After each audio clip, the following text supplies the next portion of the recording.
This is the Jerry Doyle Show. For those of you concerned about the explosion in the use of unmanned aerial vehicles or drone technology and the privacy issues that go along with it, you've got a friend in the United States Senate. That friend is Senator Dr. Rand Paul, the Republican from Kentucky, author of The Tea Party Goes to Washington. He's joining us on the program. Senator, welcome back. Hey, Jerry. Good to be with you. You've introduced the Preserving Freedom from Unwarranted Surveillance Act of 2011. If you could tell us a little bit about where that's at, where it's going, and why you feel the need to put that forward.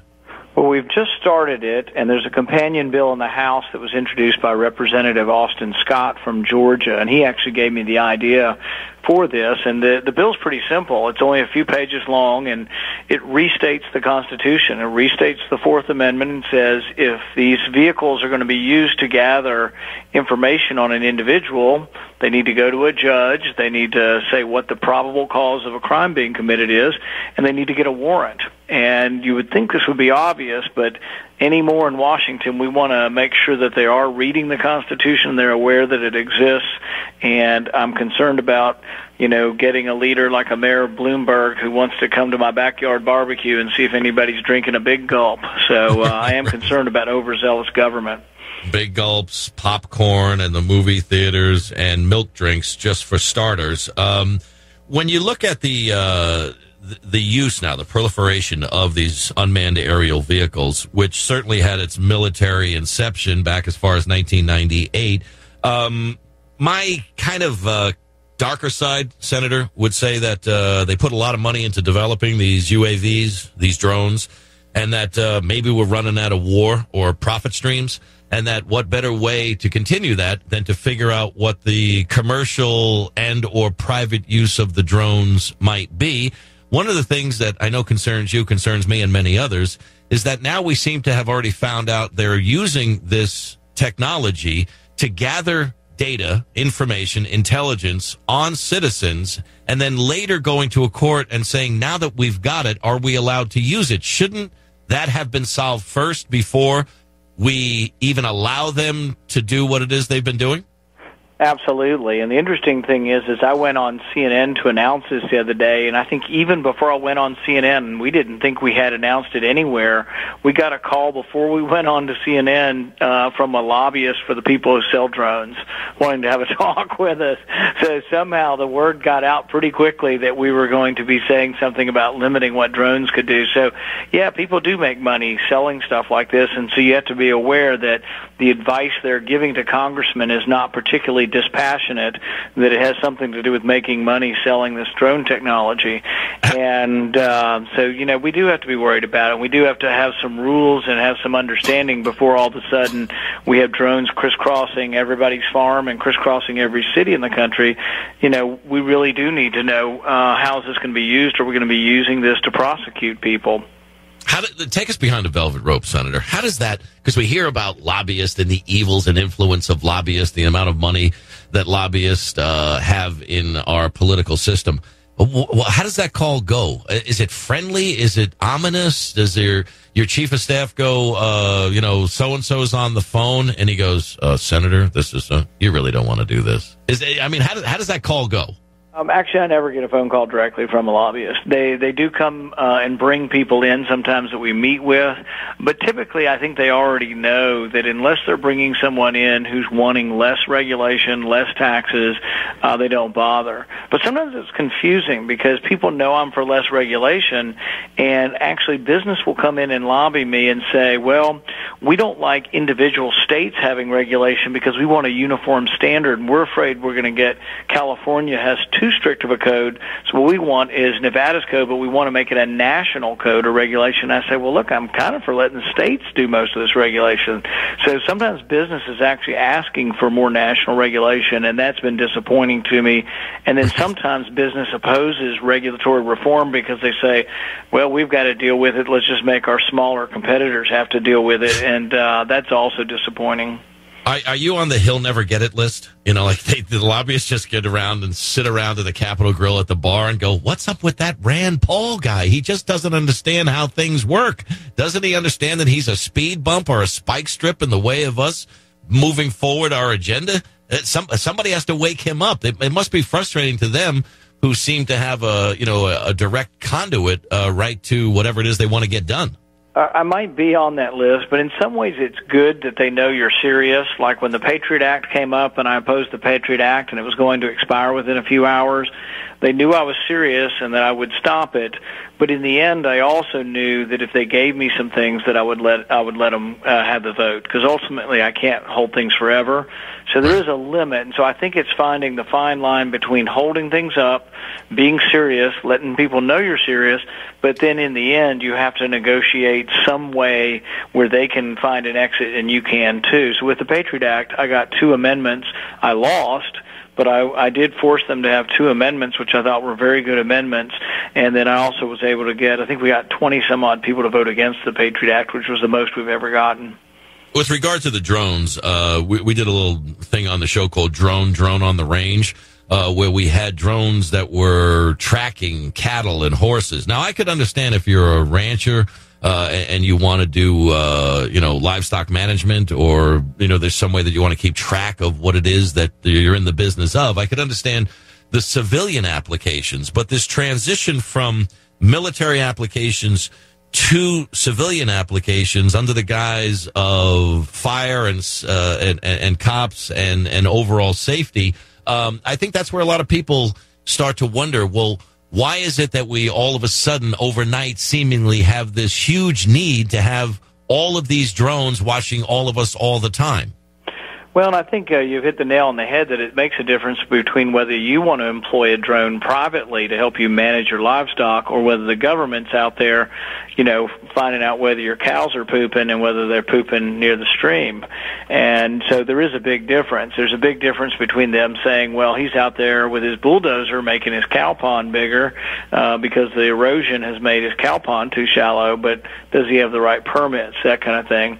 And I also just think that there's an endless supply of things. We have so many busybodies in government, from the big gulp to your recycling to everything else, that this would be an incredibly powerful tool if you have people who are headed towards Orwell's 1984, which some days I think we're heading in that direction. Senator Rand Paul is with us, Republican senator from Kentucky, author of the book, The Tea Party Goes to Washington, paul.senate.gov, and you can follow him on Twitter at @SenRandPaul. Got this from your office. Rand Paul blocked from adding Pakistan provision to the Farm Bill. Unfortunately, senior senator from Nevada, Harry Reid, used some procedural move called filling the tree to keep you from being able to hang an ornament on that tree, so to speak. Now, I'm going to have you talk to him. He's your senator. How come you can't get him to be more nice to me? Because I call him affectionately Whorehouse Harry Reid, because he learned, and he proudly states, Senator, that he learned to swim in a whorehouse swimming pool. So I call him Whorehouse Harry affectionately, but for whatever reason, he doesn't want to come on the show. You've reminded me, Jerry, that you're not on the short list to be called for influence with Harry Reid then. But, he did block me with a procedural move. But it's interesting. I'm trying to say that Pakistan can get no more foreign aid unless they release the doctor that helped us get bin Laden. And if you want to poll just foreign aid in general, should we be sending it to Pakistan at all? 75 to 80% of Americans say we shouldn't even send it there at all. But if you ask them, should we send it to a country that's actually persecuting a guy who helped us get bin Laden, I'll bet you it's 99% of Nevadans, you see, I know how to say that now, there Nevadans believe that we shouldn't be sending money to Pakistan. And so I think, Harry Reid does this at his own peril. He has to come home and answer to the folks periodically. And I don't know. I think it's a good issue and also the right thing to do. So I'm continuing to fight to get it onto the bill. If I can't get it on the bill, I'm going to fight to try to get it introduced separately.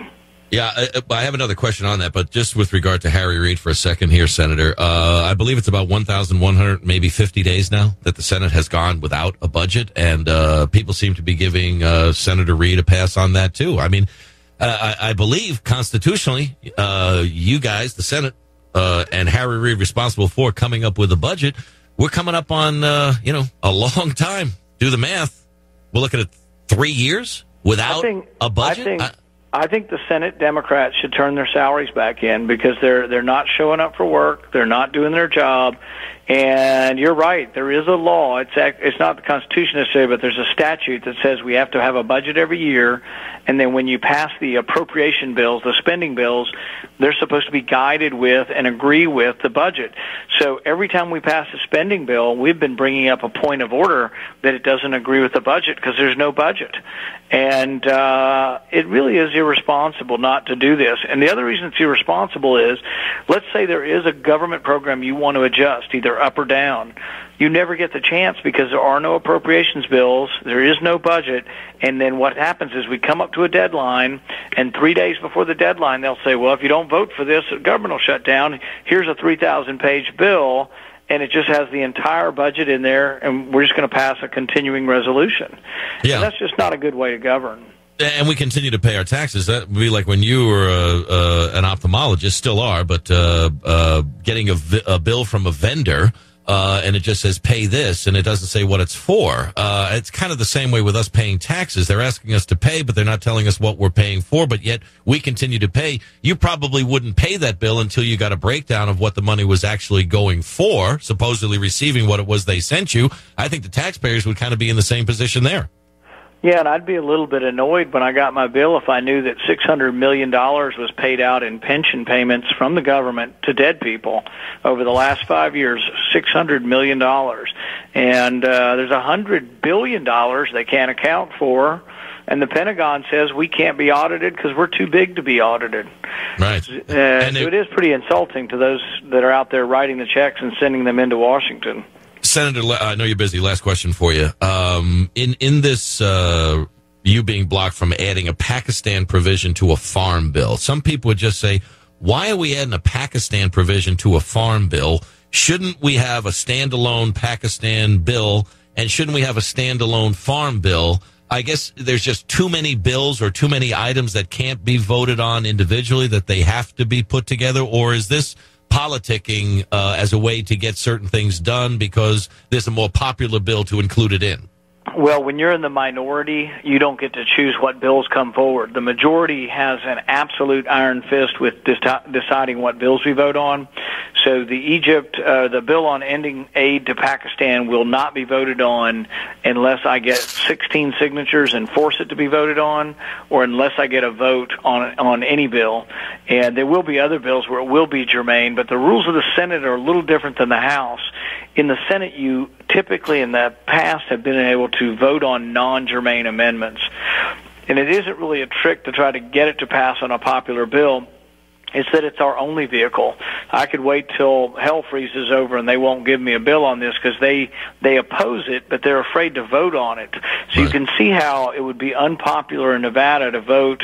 You know, Nevada has been hit pretty hard by the recession. I'm sure the vast majority of Nevadans are not happy about sending $1 billion to Pakistan right now. Yeah. So if they had to vote on that, it ends up being a real problem for them. Hey, Senator, I know you're busy. Thank you, sir, for your time. Senator Rand Paul, his website is paul.senate.gov. The book is The Tea Party Goes to Washington. You can follow Senator Paul on Twitter at Sen, S-E-N, Rand Paul. Thank you, sir. Thanks, Jerry. Take care. 800-876-4123 is the number. What's that drone outside my window? Hang on, there's a lobbyist on the phone. Stick with us. We'll be right back. This is the Jerry Doyle Show.